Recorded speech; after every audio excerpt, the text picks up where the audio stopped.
legislators joining us for the reception. So we appreciate you being number one, and we thank you for being here today. So many of you, as we said, have been involved in WEDA. Many of you are new. And just to make sure we're all on the same page, as Suzanne always says, level set. Our mission is to be, we are the state's only professional association that's laser focused on the development of the economy and employment opportunities in our state, of which all of you fit underneath that tent. And I want you to give a big round of applause to yourself for being part of that tent.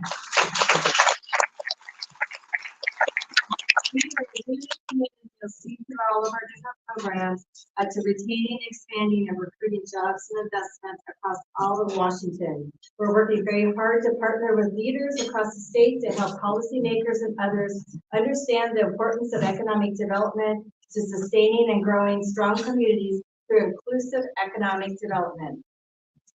I'm going to say a little bit more about WEDA, but that'll be coming up later. You get a little too much of me for just a little bit, and then you get rid of me. But it's my great honor to introduce a longtime friend. Maybe we've been friends in this sphere of economic development longer than some of you have been born. My counterpart in crime at Tacoma. They get us mixed up. Actually, Gary Westcott on my team, our deputy, thought he was applying for a job with Mr. Bruce Kendall, and he was actually applying with me. I'm not sure who got the better deal, but with pleasure that I introduce Bruce Kendall. He's the president and CEO of the Economic Development Board of Tacoma Pierce County.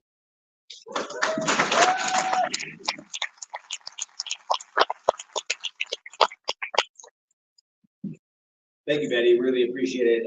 Let me add my welcome to WEDA's Winter Conference. It's a great turnout. Many of you have been with us for a long time. Others of you are new, as mentioned earlier, and it's that's the way we grow the organization. So we really, really appreciate it. The other thing we do is we pivot.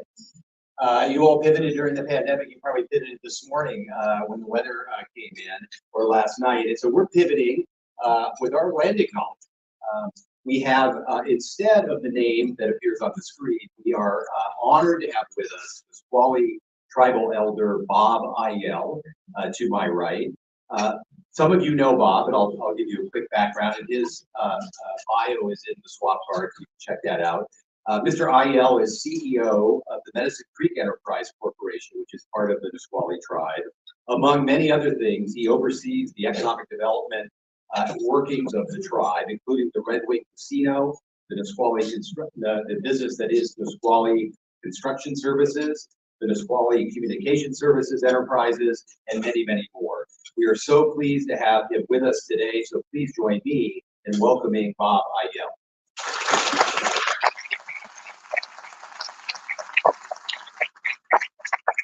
Surprise!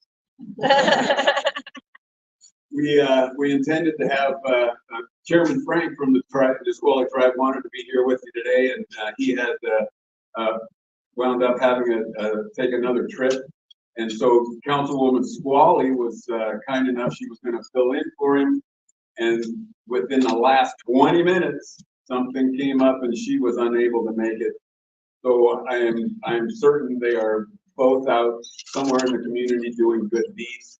And so you're stuck with me today. But that being said, we're already adapting to a transforming world, right? So we're getting a great start on that. My name is Bob Ayel. I am a Nisqually tribal elder. I know I don't look old enough to be an elder, but and I just want to thank you for having me here today. Luckily, I always travel with my statement, so I'm ready to go here. So anyway, thanks for having me here today, and thanks for your desire to acknowledge that today's event is being held on the traditional lands once occupied by the Coast Salish people, specifically in Thurston County, the Squaxin Island tribe, the Confederated Tribes of the Chehalis Reservation, and the Nisqually Indian tribe. We are the original stewards of this great land, and as a Nisqually tribe elder, today's message is going to pertain mostly to Nisqually, but please know that I acknowledge all of our Native families in Washington. And every good land acknowledgement has an element of a historical lesson. And so today's lesson, we're going to start at the beginning of time. The Nisqually people occupied this land from the mountain we call Tacotna to the South Salish Sea since time immemorial, and we acknowledge our ancestors for everything. The land, the water, the animals, plants, trees, our culture, and essentially just our way of life. We acknowledge our ancestors like brothers Leshai and Quamuth, who gave their lives fighting for our people to be treated fairly during the time of the Medicine Creek Treaty. During the time the treaty was executed, and to ensure that we never forgot our culture. Leshai, wrongly convicted of murder, was executed, Leshai, wrongly convicted of murder, holds the dubious distinction of being the first sanctioned execution in the Washington Territory. And his brother Quamuth, believing he was negotiating a release of his brother before his execution, was murdered while in the custody of the governor at the time. Moving forward in time, we acknowledge ancestors like my great-grandfather, Frank I.L., who led the lobbying committee that compelled the United States Congress to pass the Indian Citizenship Act of 1924. We acknowledge our elders like the Fishers of the 1960s, who dared engage in civil disobedience protests by exercising their treaty rights and putting their own lives at risk to protect native fishing rights that were established in the 1854 Medicine Creek Treaty. Those fishers like Billy Frank Jr., who was arrested over 50 times for exercising his treaty rights. Those same fishers, combined with other Washington tribes, compelled the United States to file suit against the state of Washington, which led to the landmark 1974 decision by U.S. District Court's Judge George Bolt to uphold the fishing rights and tribal sovereignty guaranteed in the Treaty of Medicine Creek. You may have heard that we just celebrated the 50th anniversary of that decision, a huge milestone for Natives, not just here in this area, but across the country, because it upheld not only our fishing rights, but it acknowledged our sovereignty, our right to self-govern, and be good members of the community. And finally, we acknowledge those ancestors who fought and struggled to save our people from poverty and starvation, building a pathway to a better life for future today. The Nisqually people lived and thrived on what the land and water provided. Salmon, of course, was our mainstay, and it said that the salmon were so thick in the river at times you could walk across their backs and not get your feet wet. The Medicine Creek Treaty Tribe ceded 2.5 million acres of land to the United States in exchange for reservation land, small reservation land, annuities, and meager provisions. The Nisqually people were placed on a 4,700-acre reservation until 1917, when two-thirds of the reservation, totaling over 3,000 acres, was condemned and turned over to the United States Army to expand Fort Lewis. This resulted in displacement of nearly 3/4 of our tribal members from their own homeland and forced them to onto the remaining reservation of about 1,280 acres, which is our reservations today. Today, the only way we can expand, we can get larger, is through acquisition. We use portion of the funds that we generate from our enterprises, and we buy back land that when it becomes available, whenever we can. And this land continues to be the home of tribal people who remain stewards of the land, along with being vital contributors to the community and local and state economy. Being good neighbors and working to ensure all have equal opportunity to express and protect each other's culture and way of life, as long as it protects this great land.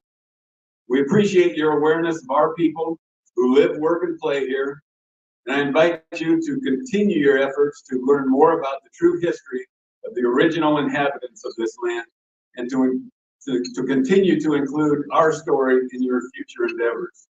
We all have a story that deserves respect and understanding. And finally, remember that a land acknowledgement only becomes meaningful when lasting relationships are formed, mutual respect leads to collaboration, and builds a shared, sustainable future for all of us. So thank you again for having me here. I wish you much success in your conference here. Thank you.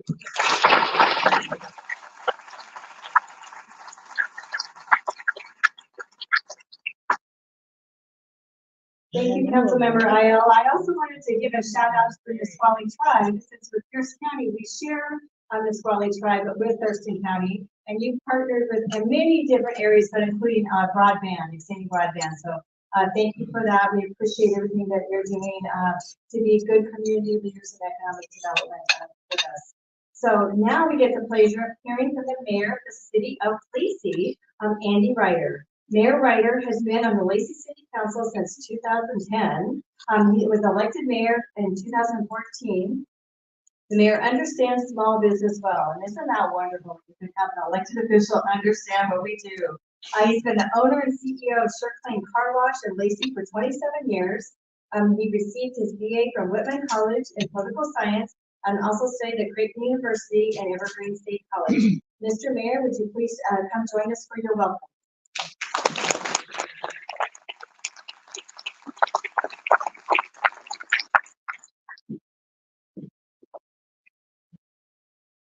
Well, good afternoon, everyone, and welcome to Lacey. We're excited to host this event and learn more about the economic development initiatives and programs going on in our rapidly transforming world.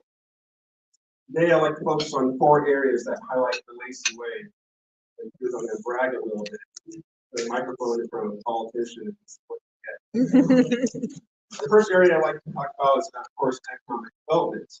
Lacey continues to focus on supporting and growing our local businesses, strengthening the economic foundation of our community, and facilitating investment, reinvestment in industrial, residential, commercial projects.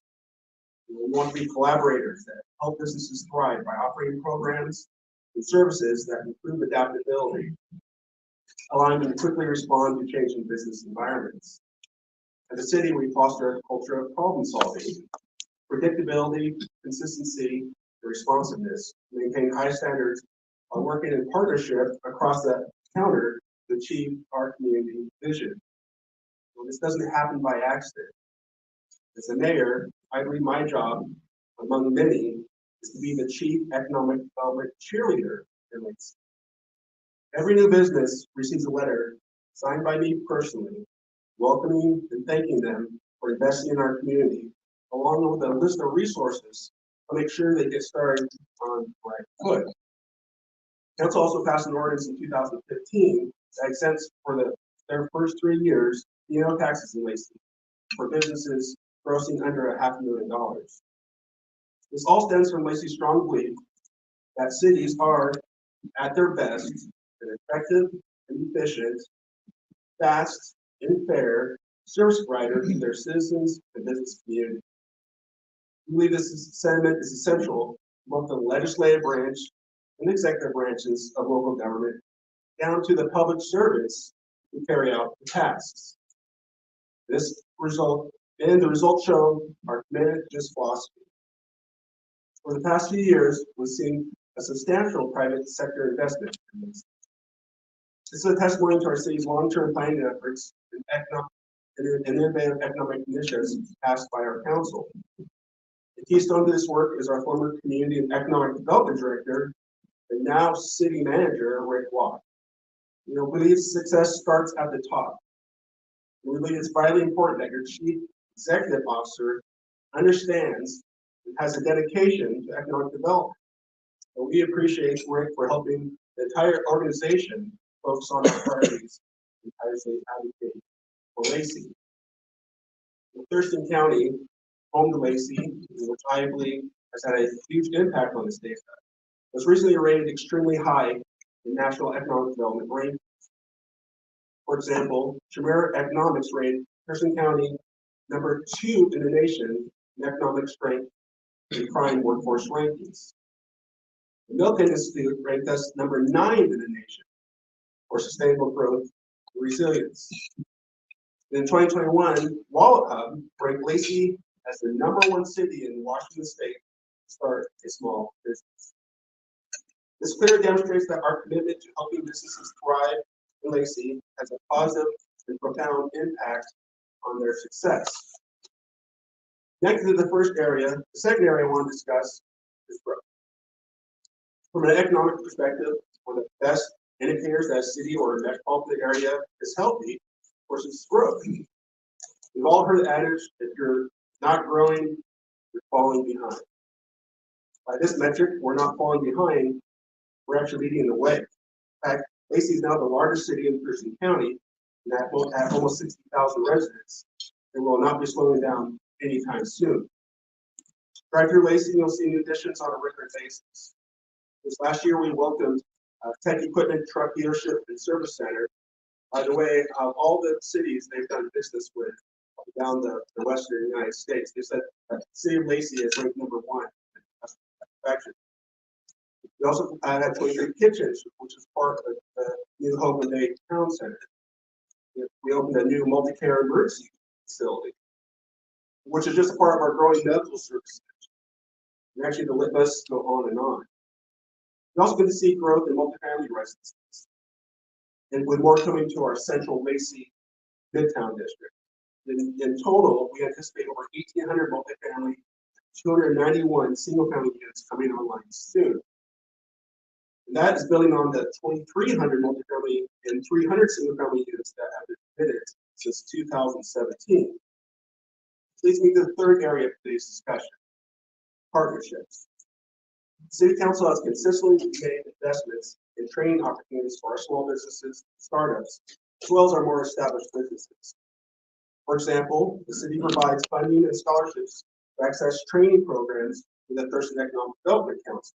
It provides a spectrum of resources for business growth, from startup to expansion, along with focused training programs like our BIPOC Business Startup Program.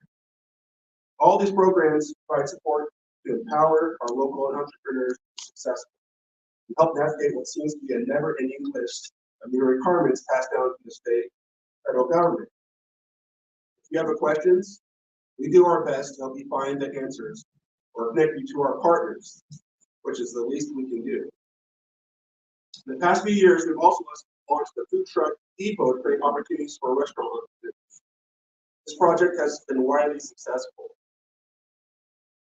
Recently, one of the food trucks, the Lava Bowls, opened up their first brick and mortar location in Lacey. In addition to being an incubator for local food businesses, the depot is also served for a hub for entertainment and shopping with our popular Friday night and Sunday afternoon food truck and pop-up markets. This has created a lot of activity for our depot district. Another major initiative in our Midtown district is the Lacey Makerspace. This amazing asset is a phenomenal creative space that continues to grow year in and year out. This could not happen without the strong partnership, common vision between St. Martin's University, Thurston Economic Development Council, and the City of Lacey, among many other partnerships that help along the way. In fact, Lacey Makerspace just finished a major expansion from 4,500 square feet to under 10,000 square feet, made possible by a $1 million federal grant and $300,000 investment from the City of Lacey. The expanded space is now open and ready to serve the innovators in our community. We've already seen many success stories originate from the makerspace that is bringing products to market.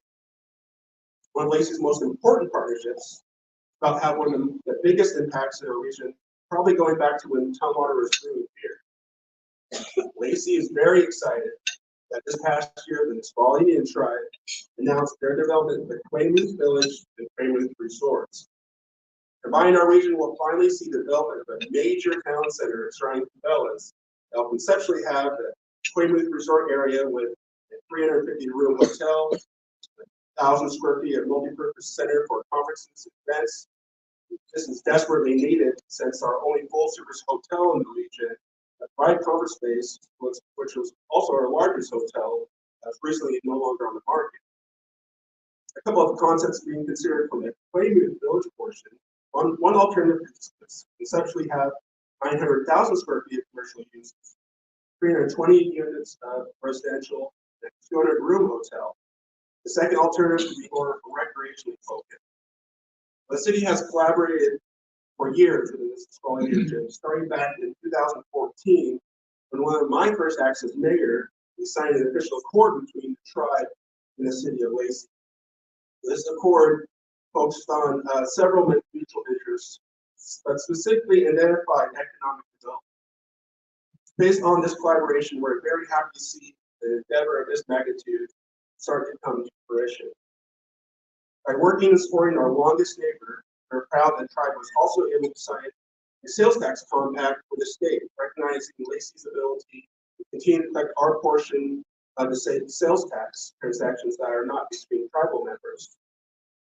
This was obviously critically important so the city can continue to provide the same outstanding services surrounding this amazing project that we do for the rest of our community.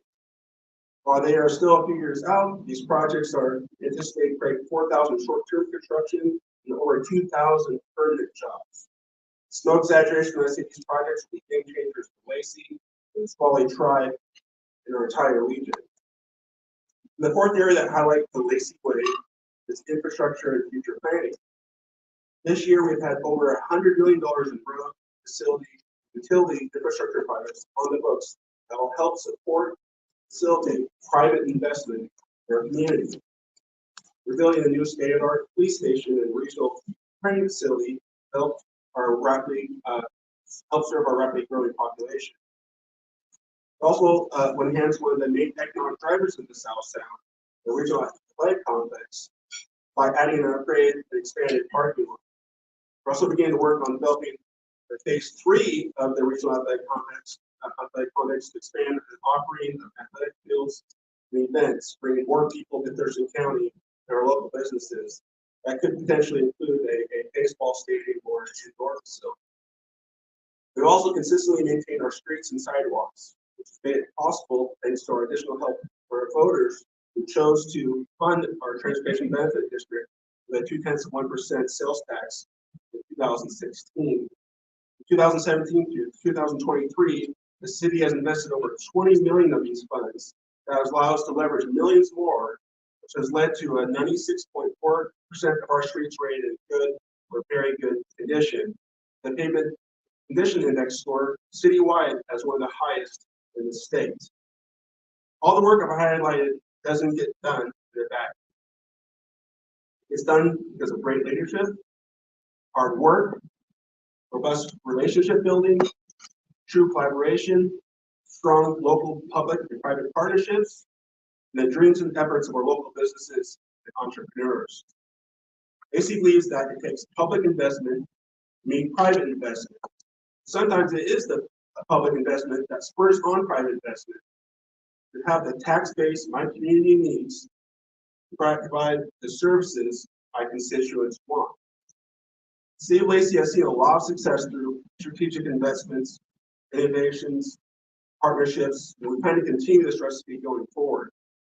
Happy to answer any questions you may have about my favorite city in Washington State and the great economic development initiatives we are working on. So thank you for your time and listening to the Lacey Way. Welcome to the city I was born and raised in, and enjoying the conference.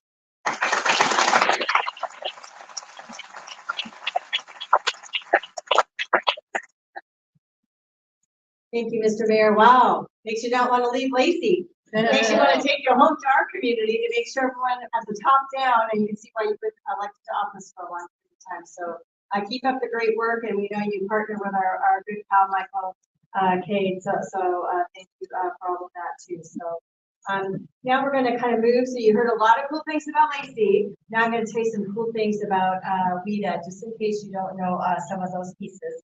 But WEDA has actually been around for 30 years. And I kind of say we got to, you always say we're so successful, and sometimes we look at our economic development successes and you think it's just overnight, but that overnight didn't happen. It has grown over time and with many of the leaders in the room. And as Cheryl mentioned, during the pandemic, we all learned to maybe do things differently, to partner together, and really through WEDA and a lot of our other partners, we were able to establish a network to help our communities prosper during the pandemic as best we could prosper. And while we're continuing to always pivot, economic development has been at our forefront, and really that the partnership that we connected together during the pandemic has really stayed strong, whether you see us through TA Tuesdays or a lot of other programs. And I think that's the way that we get the word out to our legislators and really put WEDA on the map. Other things that make it really important is we have a lot of dedicated leaders. And if I could have everyone that's on the board, please stand up for recognition so you can see who our board of directors are. Don't be shy.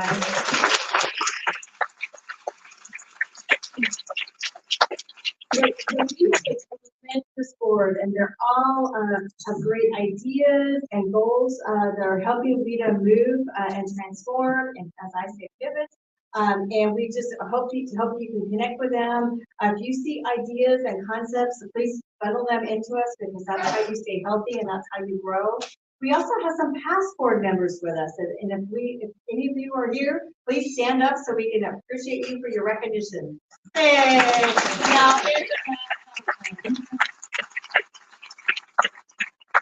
So one of our past board members that stood up, Suzanne Dale Esty, was actually a key, I'd say, spark plug that's really helped to bring WEDA to where we're at. So about 5.5 years ago, we took her incredible energy and her momentum, and she is a driving force really behind our organization that's brought us all together to deliver impressive results. If you are on Suzanne's list, you know she is a fabulous communicator. I probably think in the last month I've had 1,500 emails or texts, but she communicates very well, and she communicates with passion, and that's why I believe we're all probably engaged here. So making sure then when you leave our conference to communicate with each other with passion, and to our elected officials so they truly understand, like our mayor does, what jobs are in our community, because we want to continue to develop economic development capacity in our state. So with that, the other piece I wanted to make sure, really that mobilization campaign, that was just a start of efforts that have gone on, and everyone else has carried things on after that. So I just appreciate all of that work everyone does, and a shout out to all of you that have found out about us, that didn't know about it, and hope you continue to spread the word, and we can continue to grow attendance at the conference, but both in our organization. We also get organizational leaders from our past that put pretty high benchmarks. And I believe it's past chair John Smith and past chair Mike Bulmer that basically said it was our 25th year anniversary. What are we going to do? Let's kind of celebrate and build for success for the next 50 years. And they said, let's recruit 50 new members. Okay. And membership, you know, that's kind of a hard thing. And many of you in membership organizations, that might not be the easy thing to do, but we have done it. And we continue to do it, and we continue to grow. So we had 26 new members in 2019, and in the pandemic, which was 4 years ago, 2020, we had 22 new members. 2021, 63 new members. So we have way surpassed that goal. But part of it is because everyone has understood the value of economic development and how everyone can have a piece underneath the bigger umbrella. So we appreciate all of you for being involved underneath our big umbrella. We hope you continue your membership and investment in WEDA, and maybe tap a friend, and you know, maybe we'll have 500 before we know it. So thank you very much, and congratulations to our awesome board leaders, but also to Suzanne and her team, because they really are passionate about what we do. And you probably, if you get a note from Suzanne, you may get it at 2:45 in the morning. So that is truly an application. That's a passion project above and beyond the college duty. So now let's transform a little bit back to the conference. It's about adaptive impact, which I know you all do 24/7. And with that, we want to jump into our conference program. But before we do that, I know we have something going on right now. What's going on? We're kind of at the state capitol. What's going on, Gina? Could it be the legislative session that you're everybody? I think it's a legislative session, and my dear friend Gina Starr, well, she is not wounded for being our legislative chair this year, and she's our incoming chair to WEDA. She's done a tremendous job, and you'll hear about what's been going on, and really, we have been on the forefront, and legislators are stepping up to help us. So Gina, give me a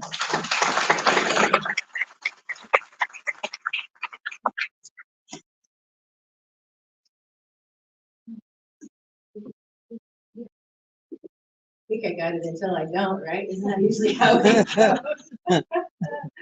Oh my goodness. Well, good afternoon, everyone. How are you? Good. All right.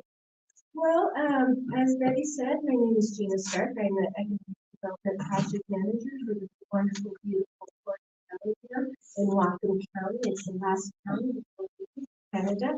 I'm also the Vice Chair of the WEDA Board, and I'm also Chair of the Legislative Committee, and then next year I will be the Chair of this wonderful group we call WEDA. So I'm so excited. So as the legislative chair of WEDA, I wanted to first start off and acknowledge what we have accomplished through WEDA's team effort on advocacy. This advocacy is our one of our main things that we do.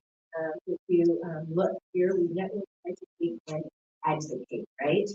And as legislative chair for WEDA, I wanted to start off acknowledging what we have accomplished together through WEDA's team effort on advocacy, which is our highest priority. We have had 5 very, very strong legislative sessions in a row, and we are working right now to have our 6th very strong legislative session. Together, we have had a few recent strong legislative sessions.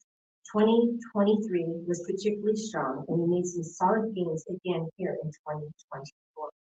I want to thank everyone for your advocacy for small business support, technical assistance, transportation, broadband funding, and so much more. WEDA has helped secure funding for 4 restorative investments by the state and regional economic development in the past few years, and has really, we have really rallied that has decimated us in the recent great recession. And I really want to thank everyone for all the rallying that you have done, calling the legislators, the letter writings that you have done, the phone calls, the meetings, and the coffee, and the continuing work that you guys have done. We have led successful wins for state and regional economic development funding, and we have led multi-year campaigns that have resulted in another coalition success of the important extension of the 2009 program last year. We led the coalition effort for the historic TIF for Jobs Bill in 2021, and we have worked hard in a coalition effort to keep it protected when it was under threat in the session. We did help secure hundreds of millions of dollars in emergency support for small business and millions for small business technical assistance. And you know that 34.5 million small business innovation fund that many of you have leveraged. That came out of the ideals that we did generated, and we advocated to get it established. And we did that together, each and every one of you. And thank you so much for that. We have also strongly supported important infrastructure that helped catalyze economic development, including transportation and broadband funding, which I really think. And we have respected voices for programmatic solutions and the importance of the predictable business climate. And we know that we have so much more work to do. We will continue to focus on addressing the needs of the underserved communities, especially in our rural and small communities. Put briefly, WEDA focuses on 3 main pillars of our legislative priorities: the ecosystem toolbox and equity, and connecting with our conference theme with progress on these 3 pillars that we believe we can help you adapt and make a bigger impact in your communities. And we don't want to get ahead of ourselves. We're not going to get complacent. But we are feeling pretty optimistic about strong results from this legislative session. But the headwinds of the anxiety about new initiatives are very strong. And we really, really need your active engagement. We need it right now. It's never too late to advocate. While you are here and all the way until signing day, this is the last day of the legislative session, we meet at our annual legislative reception sessions, I got session in the brain, which is tonight from 5:30 to 7 at the Governor's Mansion, which is on the state campus. So far, 30, pretty awesome, have said that they plan to come, as well as the Lieutenant Governor, depending on floor action in both chambers. So take that time to talk to our legislators and continue to educate and advocate. It's really, really important. So, a few logistics about the reception. Okay. Don't be looking at your phones, no texting, no talking, right? This is important, right? So, a few logistics. Now, unfortunately, we are at a capacity limit at the Governor's Mansion, but they were raised from last year, and we believe we can get everyone in. You've registered for the conference, you're already.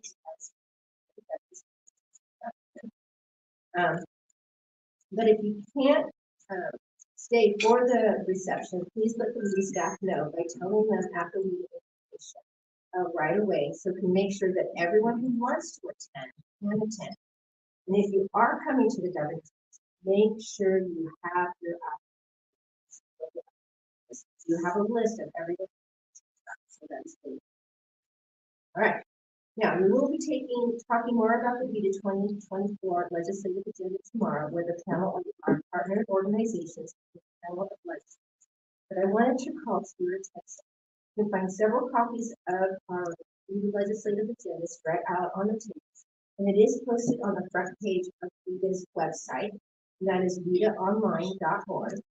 Please familiarize yourself with our legislative agenda, which is focused on working together for economic vitality and resiliency across Washington. If you have any questions about where we are on items in the legislative agenda, please feel free to ask me, Betty, or lobbyist Jim Justin, or Sherry Nelson, who will be joining us at the session. We are happy to answer any questions that you might have. We want you to have a great time at the reception, but we also, again, need you to be strong advocates for our priorities with our legislators who attend. So ask me, Betty, Sherry, Jim, or Suzanne. We wanted to make sure those of you who are engaged in our legislative committee, we consistently have a lot of folks who attend that. So I really want to thank all of you who participate. I really wanted to thank all of you who attended our legislative roundtable. That was online. We had great participation in there. We had great participation of all of our legislators. It was a great engagement. Now I have the opportunity to thank our sponsors for the conference. We have increased our sponsorship by 7-fold. Again, a great testament to our partnership and growing of WEDA. So I want to give them a huge thank you. Our sponsors allow us to put on a strong program for you and support WEDA year-round effort. Please join me in thanking our platinum annual sponsors. Washington State Department of Commerce,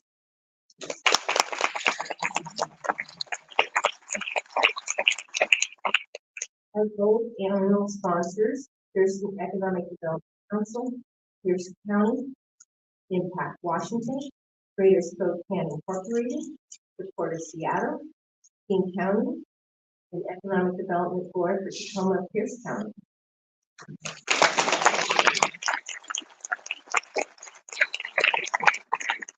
Our silver annual sponsors, Port of Vancouver, Washington Small Business Development Center, Grow America, Plano Economic Development Council, the Employment Security Department, and Washington State Microenterprise Association.